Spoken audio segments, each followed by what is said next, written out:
Hi, we're going to understand a very powerful talent management framework called the McKinsey 9-box matrix.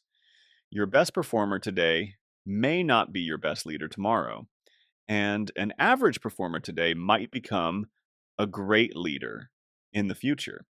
In organizations, we often promote people based only on current performance, but current performance tells us how well someone is doing today, not how far they can grow tomorrow.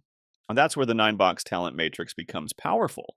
It was developed by McKinsey and Company, a global management consulting firm founded in 1926 by James O. McKinsey. The 9-box talent grid helps leaders answer two questions. How well is this person performing right now? How much can this person grow in the future?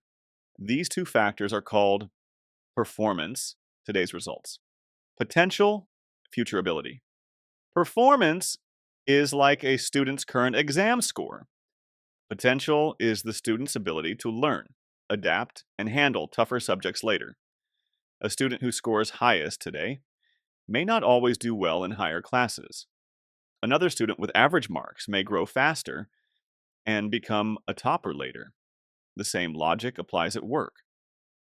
When we combine them, we get 9 boxes that help us understand where each employee stands, and we can action plans accordingly.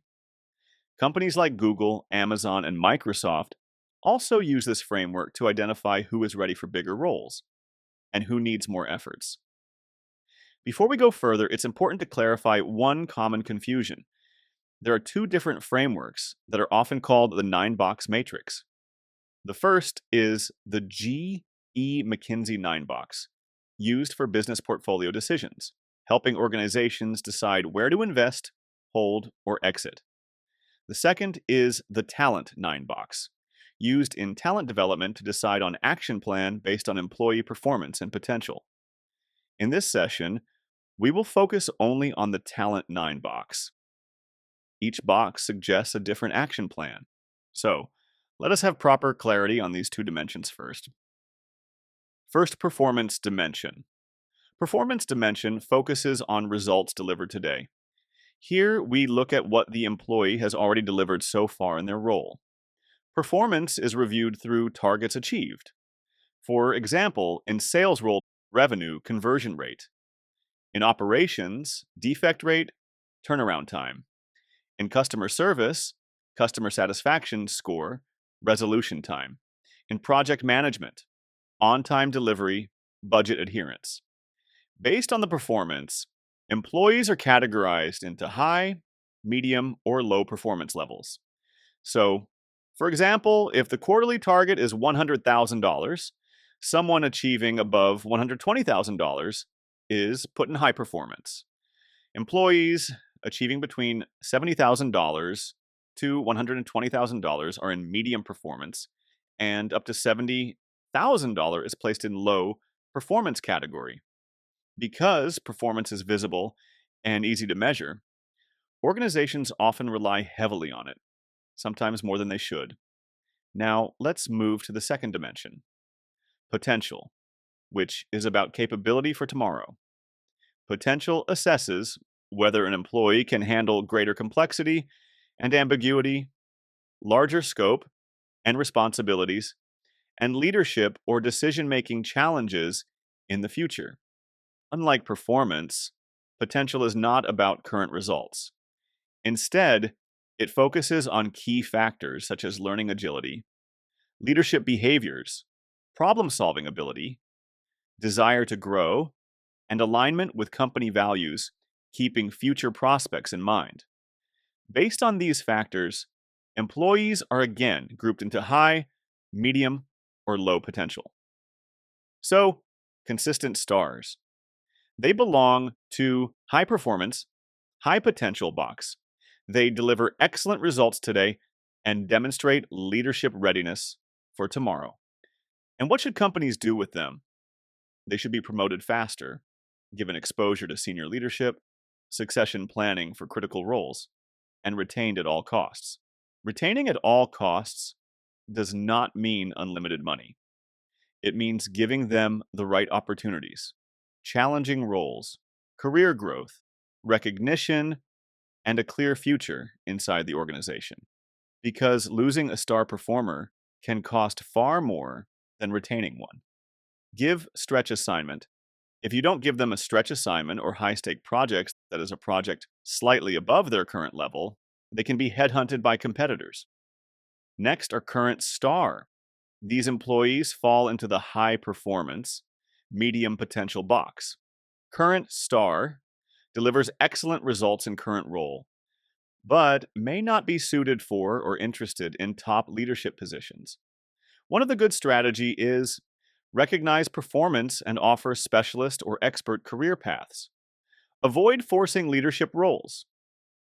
Here we have strong individual contributors or specialists or subject matter experts. They fall into the high performance, low potential box on the 9 box.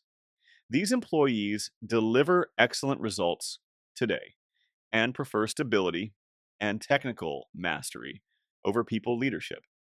The right approach is to keep them in high impact technical roles, use them as mentors or subject matter experts, offer recognition without title inflation. Next are rising star. They fall into the medium performance, high potential box on the 9 box. These employees are still learning, but already show leadership qualities and strong potential for the future.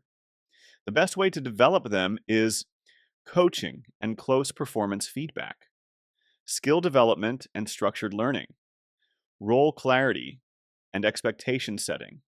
Give early leadership exposure. Next are the core player. These fall into the medium performance, medium potential box on the 9 box. These employees meet job expectations and show average performance and growth. The right approach is incremental skill development, motivation and engagement initiatives, clear performance expectations, stable career progression. This group usually forms the largest part of the organization. Usually 60 to 70% of workforce falls into this category. So don't underestimate this category. Next are limited growth employees. These employees fall into the medium performance, low potential box on the 9 box. These employees meet job expectations. They are often new joiners or placed in roles that don't fully match their skills. The right approach is to clear performance standards, role fit evaluation, maintain productivity without heavy investment. With guidance, time, and the right role fit, their performance can improve. Next, we have rough diamond. These employees fall into the low performance, high potential box on the 9 box. These employees are currently underperforming, but they show strong capability and potential for the future. They might be underperforming because they are in the wrong role, lack clarity on expectations, or need to develop certain skills. Sometimes being new to the organization or adjusting to the role can cause temporary dips in performance. Conduct a stay interview to diagnose issues, reassign or coach, close monitoring and feedback. Next, we have inconsistent performers. These employees fall into the low performance, medium potential box, meaning these employees are currently underperforming and show some growth capacity. What to do with them? Training and upskilling, role clarification, time-bound progress reviews, performance improvement plans, PIPs. Underperformers. These employees fall into the low performance, low potential box on the 9 box. This is the most challenging category. These employees struggle with role expectations, limited improvement trajectory. For these employees, organizations can introduce performance improvement plans. This means setting clear expectations, specific goals, and timelines, along with support to help performance improve. It gives employees a fair chance to succeed while helping the organization maintain performance standards. Exit decisions if improvement is unlikely. When using the McKinsey 9 box, it's important to avoid common mistakes. First, don't judge potential based only on current performance. Today's results don't always show future growth. Second, avoid relying solely on manager opinion or gut feeling. Gather feedback from multiple sources. Third, never use the 9 box as punishment. It's a tool for development, not discipline. Fourth, always follow up with action plans. Employees need guidance to grow. Fifth, not necessary to fill all boxes. The framework is flexible. Don't force placements. And lastly, review the grid periodically. People evolve, so placements should too. Organizations apply the performance potential distinction across multiple people processes. For talent development, it enables effective talent deployment, ensuring the right people are placed in the right roles at the right time. It supports succession planning by identifying employees who can take on critical roles in the future. Finally, it strengthens leadership pipeline building by preparing future leaders well in advance. Let us now look at one of the most important tools in performance management, the Performance Improvement Plan, commonly known as a PIP. Here's an example of a performance improvement plan. This PIP is designed for a sales executive named Alex Johnson. So first we have details of employee, including the PIP start date and end date. The purpose of this PIP is not punishment. It is a structured approach to address specific performance gaps. In this case, sales target achievement, CRM hygiene, and follow-up discipline. Now, let's look at the performance gaps. First, sales target achievement. Alex achieved $68,000 against a quarterly target of $100,000, placing performance in the low category. The expected standard is a minimum of $100,000 per quarter. Second, CRM hygiene. CRM updates are delayed by an average of 48 hours. The expectation is real-time logging within 4 hours of lead contact. Third, follow-up discipline. 30% of leads receive no second touch point. The target is that 100% of qualified leads must have at least 3 touch points. Now let's look at the support plan. The organization will provide bi-weekly mentorship sessions, targeted workshops on consultative selling and objection handling, mandatory CRM refresher training, and weekly one-on-one check-ins to review daily activity tracking. There is also a structured review schedule. Interim reviews will happen every 30 days, and a final review will determine whether the targets were achieved. Finally, possible outcomes are clearly defined. If targets are met, the employee exits the PIP successfully. If progress is significant but slightly below target, a one-time extension may be granted. If performance remains in the low category, separation may be considered.